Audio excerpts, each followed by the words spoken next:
Diqqat, tezkor xabar. Moskvada keng ko'lamli tekshiruvlar boshlangan.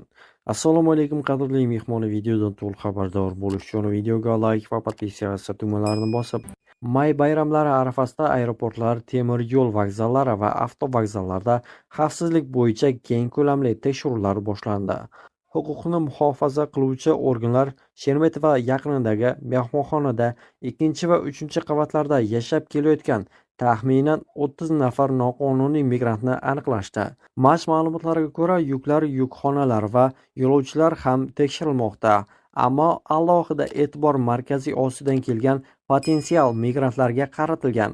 Ular ekstremizm alomatlari bo'yicha tekshirilayotgani aytilmoqda.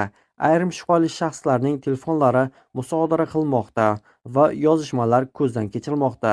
Ilk kunning o'zidayoq xorijiy fuqarolar tomonidan Rossiya Federatsiyasiga kirish yoki mamlakatda bo'lish-turish qoidalarini buzish moddasi bo'yicha 25 ta ma'muriy ish yurituvi boshlangan.